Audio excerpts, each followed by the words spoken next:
Good afternoon, students. Class 12th, Political Science, Chapter 9, Globalization. Here is the 8th video of this chapter, and in this video, we will study about resistance of globalization. And resistance means to say criticism. आप please इसे लिख लें ताकि आपको याद रहे. Let's start the topic.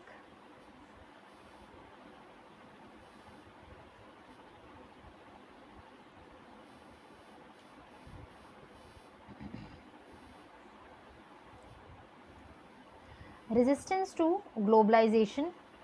We have already noted that globalization is a very continuous subject and has invited strong criticism all over the globe.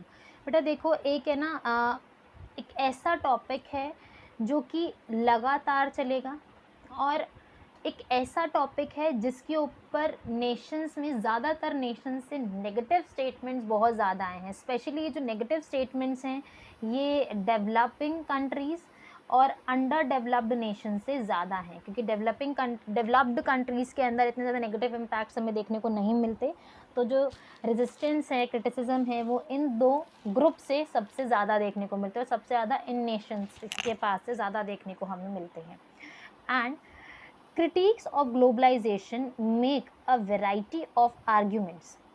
Those on the left argue that contemporary globalization represents a particular phase of the global capitalism that makes the rich richer, जो कि बहुत कम है, and the poorer, और यानी कि basically अगर यहाँ पे एक टर्म है बेटा लेफ्ट का मतलब वो लोग जो कि उसको नेगेटिव तरीके से मानते हैं कि इसके नेगेटिव इम्पैक्ट ज़्यादा है, और वो लोग इस भी तरीके से जस्टिफाई करते हैं कि कंटेम्प्रेरी जो ग्लोबलाइजेशन है वो एक ऐसा फ्रेज़ को रिप्रेजेंट कर रहा है जो कि ग्लोबल कैपिटलिज्म की तरफ बढ़ा कर लेके चल रही है हमें, और जिसमें जो रिच हैं वो और ज़्यादा अमीर होते जा रहे हैं, जो पुअर हैं वो और ज़्यादा गरीब होते जा रहे हैं, और जो रिच का पॉपुलेशन स्पेशली मार्क किया गया that they are very handful और वो बहुत ज़्यादा कम है.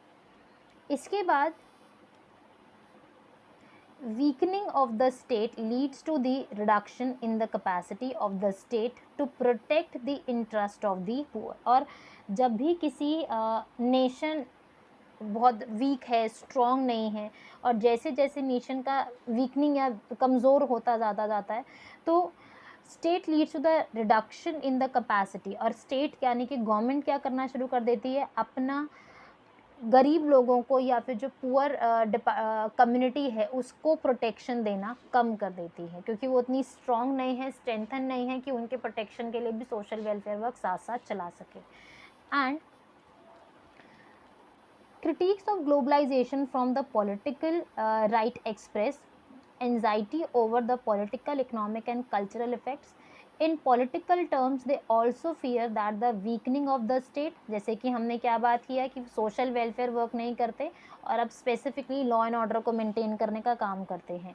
Economically they want a return and self resistance and protectionism at least in certain areas of economy, क्योंकि वो बहुत सेफ्टी के साथ काम करते हैं ताकि जीडीपी थोड़ा बहुत मेंटेन रहे, ठीक है, या अमीर अगर और अमीर हो रहे हैं तो एटलीस्ट उनकी वजह से जीडीपी तो थोड़ी सी बची हुई है, पर कैपिटल इनकम तो थोड़ा बहुत बचा हुआ है, फिर मेंटेन्ड है, तो इस वजह से वो पॉजिटिव इम्पैक्ट्स को देखते हुए या फिर थोड़े से लोगों के फ़ायदे को देखते हुए वो ग्लोबलाइजेशन के साथ चलते चलते जाते हैं.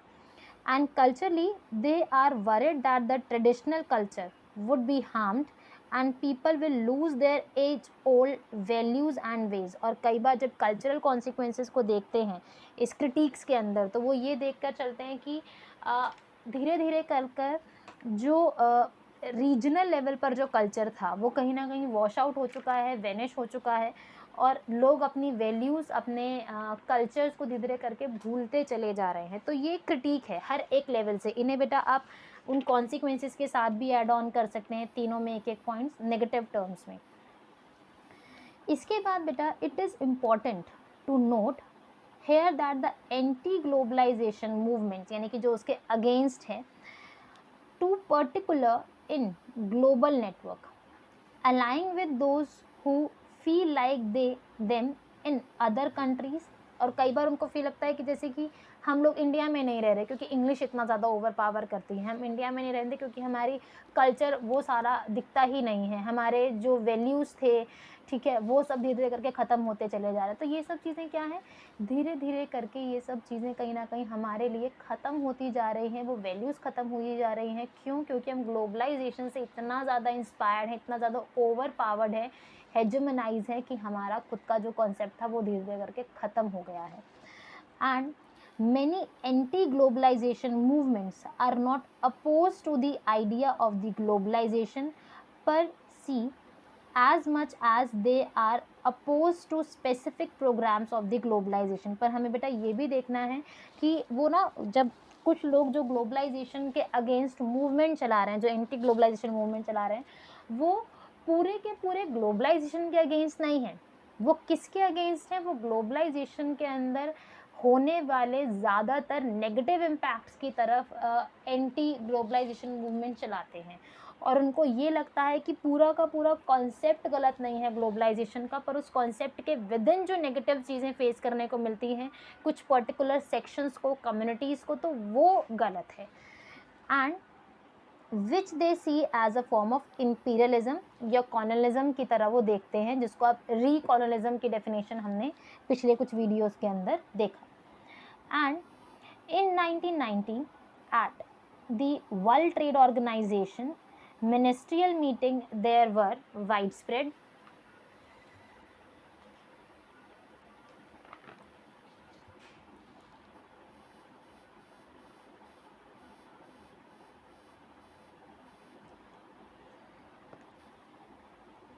at settle align unfair trading practices by the economically powerful states. यानी कि वर्ल्ड ट्रेड ऑर्गेनाइजेशन के अंदर जो मीटिंग हुआ 1999 में, तो वहाँ पर भी जो अलग अलग मिनिस्टर्स आए हैं, वो भी एक अनफेयर जो प्रैक्टिस चल रहा है वर्ल्ड ट्रेड ऑर्गेनाइजेशन का या बाकी एजेंसीज का, जो कि पर्टिकुलरली किसी पर्टिकुलर नेशन को या एक पर्टिकुलर इंडस्ट्रियल सेक्टर को या पर्टिकुलर आइडियोलॉजी को ज़्यादा फेवर कर रहे, तो उसके अगेंस्ट उन्होंने वॉइस रेज किया, ठीक है।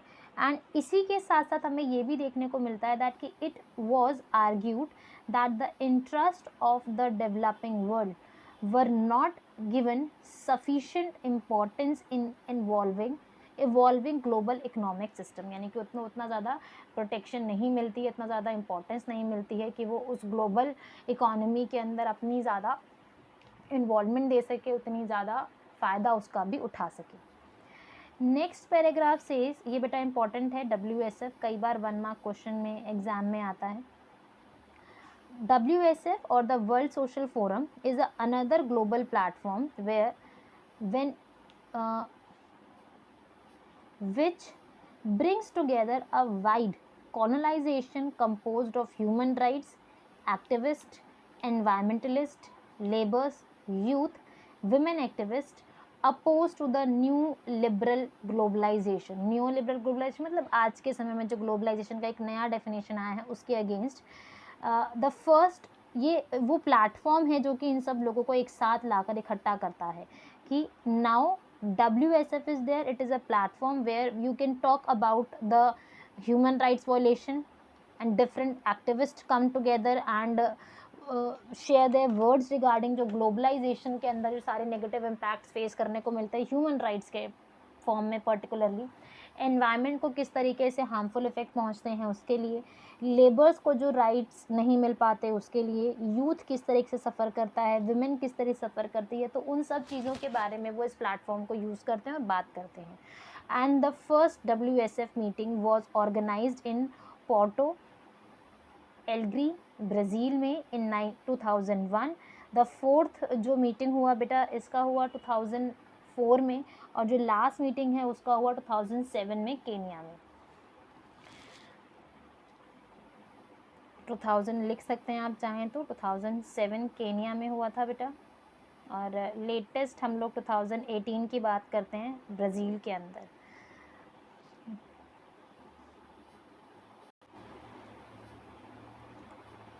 India and resistance to globalization, again बेटा रेजिस्टेंस का मतलब क्रिटिक से है। What has been India's experience in the resistance of the globalization? India किस तरीके से क्रिटिक्स को फेस करता है, क्रिटिक्स इंडिया में किस तरीके से अपनी वॉइसेस रेज करते हैं। Social movements play a role in helping people make sense of the world around them and finding ways to deal with the matters and troubling them। अब ऑब्वियसली इंडिया में जो सारे का सारे सोशल मूवमेंट्स हैं जो कि कहीं ना कहीं इंटरनेशनल लेवल पर अपनी वॉइसेस रेज करते हैं, ठीक है, जो कि कहीं ना कहीं ये बात करते हैं कि ग्लोबलाइजेशन से ये सारे नेगेटिव पॉइंट्स उन्हें देखने को मिलते हैं, तो they use to share all these kind of things.